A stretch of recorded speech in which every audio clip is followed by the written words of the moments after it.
Cerita novel Perintah Kaisar Naga bab 2766-2768. Ojo lali subrek, like and comment ya, yuk gasken. Melihat Chen Ping telah mengambil keputusan, Liu Ruyan tidak mengatakan apa-apa lagi. Dia tahu bahwa apa yang diputuskan Chen Ping harus dilakukan. Tuan Chen, kami bertiga pergi bersamamu. Jika ada sesuatu, kami akan menjagamu. Daji dengan cepat mengikuti Chen Ping dan berkata, nyawa dan jiwa ketiganya ada di Chen Ping. Jika Chen Ping mati, maka mereka bertiga bahkan tidak akan berpikir untuk hidup, mereka akan mati bersama saat itu. Lebih baik pergi dengan Chen Ping, jika Chen Ping dalam bahaya, mereka masih bisa membantu. Chen Ping melirik Daji, dia tahu apa yang mereka pikirkan, jadi dia mengangguk sambil tersenyum, oke, kalian bertiga ikuti aku. Setelah Chen Ping mengikuti Liu Ruyan dan mengucapkan beberapa kata lagi, mereka berpisah. Liu Ruyan dan tetua ketiga membawa Yi He, dan berjalan menuju wilayah Thunder Eagle yang haus darah ke arah yang diarahkan oleh Yi He. Dan Chen Ping membawa ketiga pahlawan pencuri aneh itu jauh ke dalam wilayah Raja Petir yang haus darah. Monster-monster ini sangat sensitif terhadap nafas. Jadi Chen Ping mengeluarkan jimat dan memukul 3 monster di tubuh mereka untuk membantu mereka menyembunyikan nafas. Tujuan Chen Ping adalah memetik buah guntur dari langit. Jadi sebaiknya tidak ada pertempuran sepanjang jalan. Beberapa orang terus bergerak menuju Gua Raja Lang dengan napas rahasia. Setiap kali mereka berjalan dalam jarak tertentu, Chen Ping akan berhenti dan membentuk formasi. 3 pahlawan pencuri hantu tidak tahu formasi apa yang telah disiapkan Chen Ping meskipun mereka penasaran, mereka tidak berani bertanya. Sepanjang jalan, Chen Ping dan yang lainnya juga bertemu dengan banyak biksu. Beberapa di antaranya telah meninggal, dan hanya tersisa tulang di tubuh mereka yang dimakan monster. Ada juga beberapa biksu yang terluka dan tergeletak lemah di bawah pohon.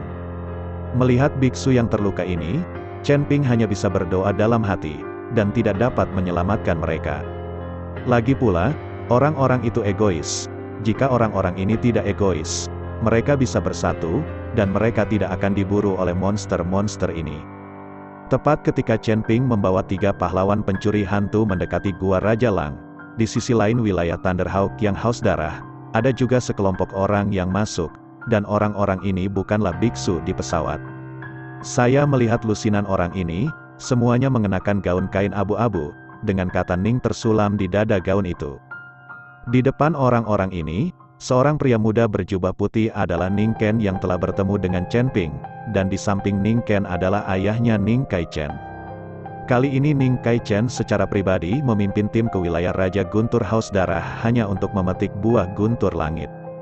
Nenek moyang keluarga Ning dibangkitkan, tetapi kekuatannya belum dapat kembali ke kondisi puncak sebelumnya.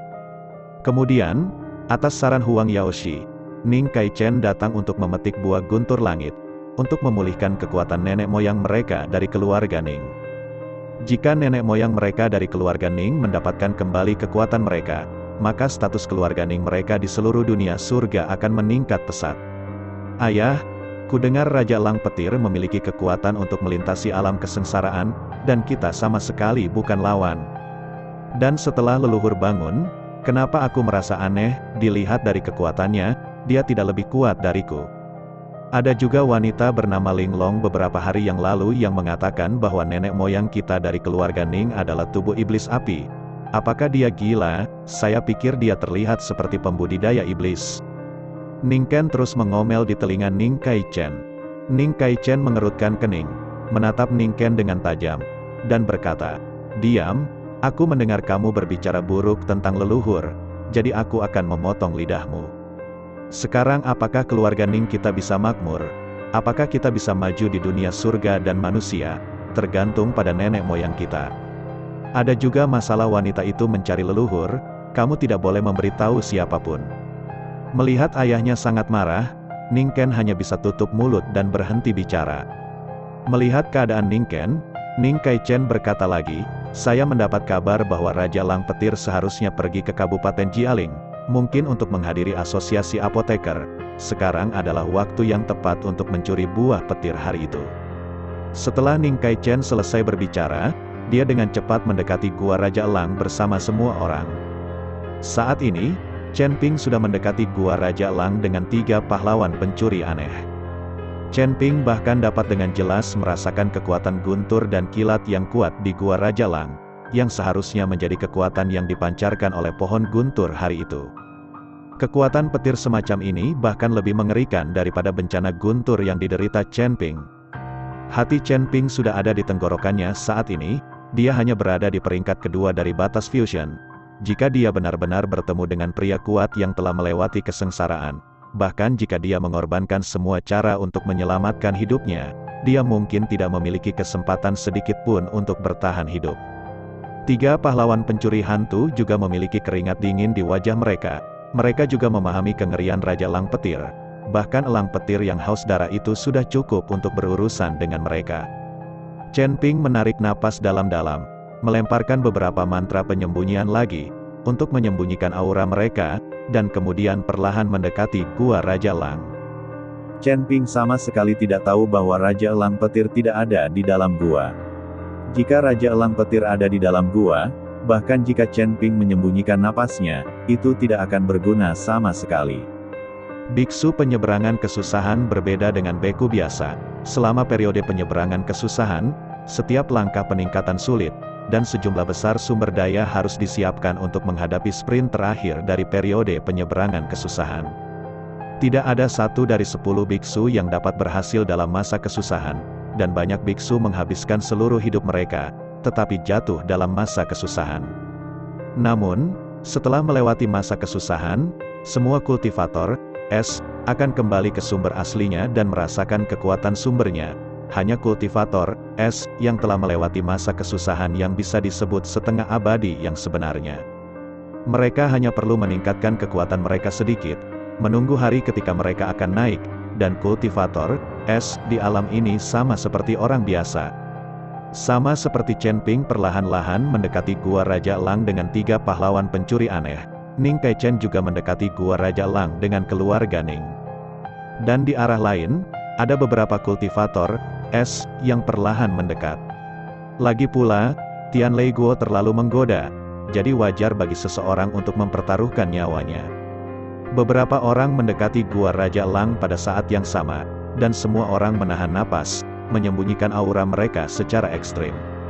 Namun ketika dia sampai di pintu masuk Gua Raja Lang, dia tiba-tiba terpana. Orang-orang ini bertemu satu sama lain dan saling memandang. Chen Ping melihat-lihat dan menemukan bahwa banyak dari mereka adalah biksu di pesawat, di antaranya adalah jembatan batu besi dan wanita tua itu. Ketika Siti Qiao melihat bahwa Chen Ping dan 3 pahlawan pencuri aneh berani datang ke Gua Raja Lang, kemarahan di wajahnya langsung muncul. Dan Chen Ping melihat ke sisi lain, dan menemukan bahwa itu adalah sekelompok orang asing, tetapi menilai dari pakaian yang mereka kenakan, mereka pasti milik keluarga atau sekte. Tapi segera, Chen Ping memandang Ning Ken, dan sedikit mengernyit. Dia selalu merasa bahwa Ning Ken sangat akrab, seolah-olah dia pernah melihatnya di suatu tempat sebelumnya, tetapi dia tidak dapat mengingatnya untuk sementara waktu. Ning Ken juga melihat Chen Ping, dan terkejut beberapa saat, memandang Chen Ping 2 kali, tetapi tidak ingat siapa Chen Ping. Lagi pula, pada saat itu, Chen Ping bercampur aduk di antara penduduk desa, dan Ning Ken tidak terlalu memperhatikan sama sekali. Tuan Chen, ini orang-orang dari keluarga Ning. Saya tidak menyangka orang-orang dari keluarga Ning datang ke Gua Yingwang. Daji berbisik kepada Chen Ping. Chen Ping tidak memiliki kesan tentang keluarga Ning. Dia juga tidak pernah mendengarnya, jadi dia tidak terlalu memperhatikannya. Yang lebih dia pedulikan adalah Siti Qiao dan wanita tua itu. Chen Ping takut Siti Qiao tidak tahan, jadi dia akan langsung menyerang mereka. Kalau begitu, auranya akan benar-benar terbuka, dan dia akan segera ditemukan. Penatuasi, ketika semua orang yang bertemu tercengang, Ning Kaichen berjalan perlahan ke Siti Qiao untuk menyapa. Jelas, Ning Kaichen mengenal Siti Qiao, Patriark Ning. Saya tidak berharap Anda membawa orang ke Gua Yingwang. Mungkinkah Anda juga datang untuk Lei Guo hari itu? Siti Qiao bertanya pada Ning Kaichen. Ning Kaichen tersenyum, dan berkata tanpa komitmen, Penatuasi membawa begitu banyak orang ke sini, bukankah itu juga demi Tianlei Guo? Patriark Ning salah menebak, kami tidak punya pilihan selain melakukannya. Siti Qiao memberitahu Ning Kai-chen secara rinci tentang jatuhnya pesawat itu. Ketika Ning Kai-chen mendengar bahwa Chen Ping lah yang melepaskan Pterosaurus berkepala 3, menyebabkan pesawat itu jatuh, dia tidak bisa tidak melihat Chen Ping. Penatuasi, anak ini tidak menganggap wilayahnya tinggi. Jika kamu membunuhnya, bukankah itu mudah?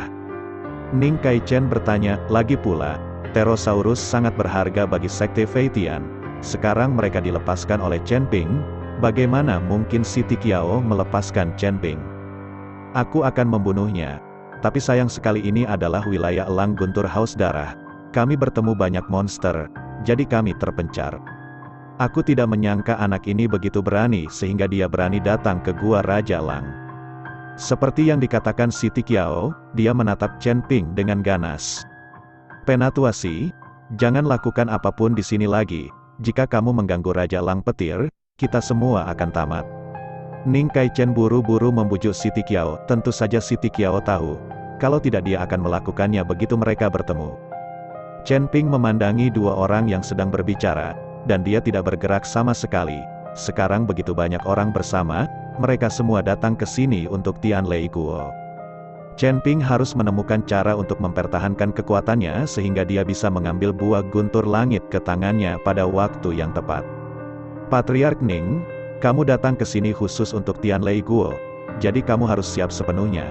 Atau bagaimana kalau kamu membawa seseorang untuk melihat dulu?